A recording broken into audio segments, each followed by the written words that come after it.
Whenever a video game becomes popular, you can bank on the company that owns it to really cash in with things like shirts, plushies, pins, and posters. And I mean, this makes a lot of sense. For some companies, most of the profits come from merchandise rather than the actual game people like. But we're entering a new era for video games, where everyone gets to see their favourite characters make fart jokes for 10-year-olds up on the big screen. The life cycle of a successful game has become pretty clear-cut. Make a game gets popular, make at least one sequel, make lots of merch, make pop vinyls, and now make a movie. We've seen video game movies pop up here and there for a long time. There have already been a couple of Mario films like the live-action K-hole that was Super Mario Bros., or Super Mario Bros. The Great Mission to Rescue Princess Peach, where for some reason Luigi was yellow and blue. But only more recently have we seen some bigger budget, full-on video game movies. Of course, the Mario film that is being made by Illumination is showing some signs of what I like to call not awful. And Sonic went from being a huge meme to a genuinely enjoyable experience. So what is happening differently now to back then? And why is there a rising trend in video game movies all of a sudden? Well, the main answer to that is sadly the most basic. Other companies made it work, so now nobody wants to miss out on a quick profit of hundreds of millions. It's debatable which film started the trend because many franchises have tried and failed to create something successful, but the 2018 film Tomb Raider was the first one to receive above 50% on Rotten Tomatoes. So let's just assume everything before that wasn't stellar. Honestly, Tomb Raider works fantastically as a film. The 2013 game it was based on already plays like you're in a movie, so this definitely helped pave the way for others in my opinion. In 2019 however, Detective Pikachu released and was honestly just fantastic in every way it could be. We got a fleshed out world, some amazing designs for Pokemon, and a genuinely fun and unique plot. This film was a defining point for video game movies in general. It showed that you can take some established characters and a fleshed out world and make something entirely separate without it being shit. Of course, having Ryan Reynolds in it helped. I was consistently mesmerised by the general mise-en-scène of the film. There were so many shots that just looked incredible, with every little detail making looking through screenshots really enjoyable. There are tons of little details in the background of any city scene, and the entire world feels like one that you'd want to visit. This is exactly what a video game film needs to be doing. Now after that we got the Sonic movie in 2020, which looked like a complete friggin' mess if I'm being honest. Sonic's design in the first trailer was abysmal.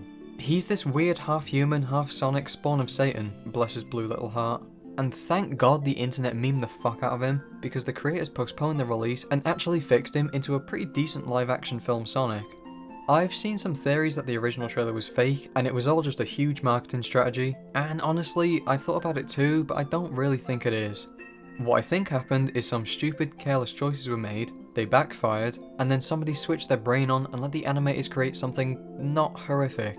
This was another pivotal moment because it showed that the fans were done with crappy half-arsed films, and the bar had to be set higher.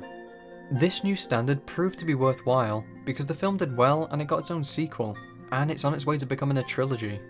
While there have been a couple more films around this time that have definitely helped shape video game movies, like Rampage and Uncharted, which got pretty big celebrity appeal involved, Sonic and Detective Pikachu were much more ambitious in that they took characters that were in no way human, at least not in their final designs, and created brand new stories for them, while building the worlds nicely and understanding that quality control matters in the film industry.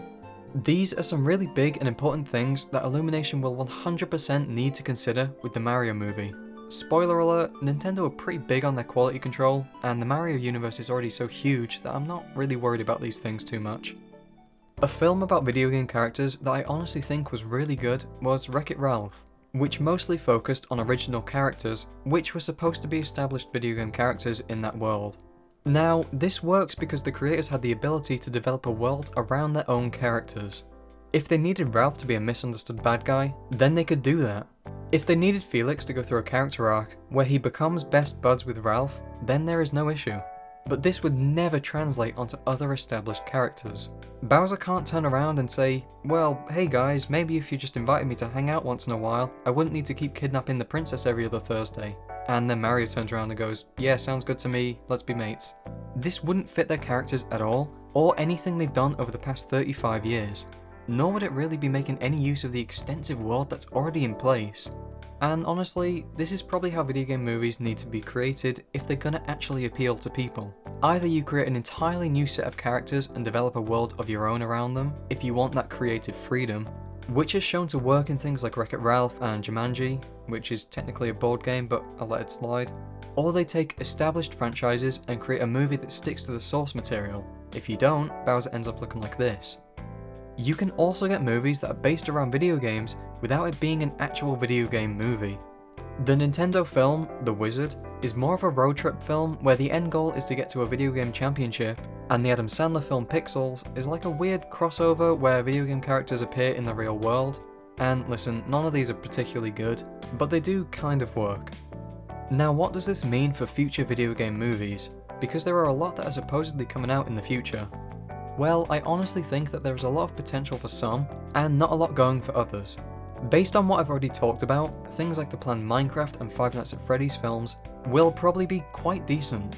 Minecraft is an open world sandbox with a world that's already been built up. I'd imagine the Ender Dragon or something will be the final goal, but there is a huge amount of potential for what could happen there. So long as the entire film isn't about a guy getting sucked into Minecraft and having to escape, that's just too easy.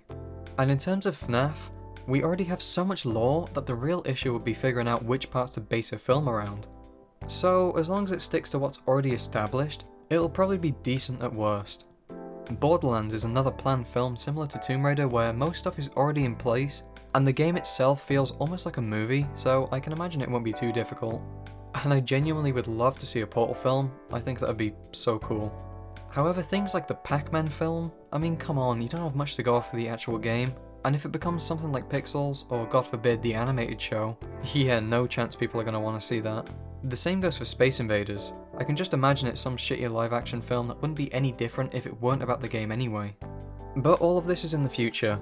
For now, let's cross our fingers that the Mario movie, no, not that one, turns out to be good and has that Nintendo seal of approval on it.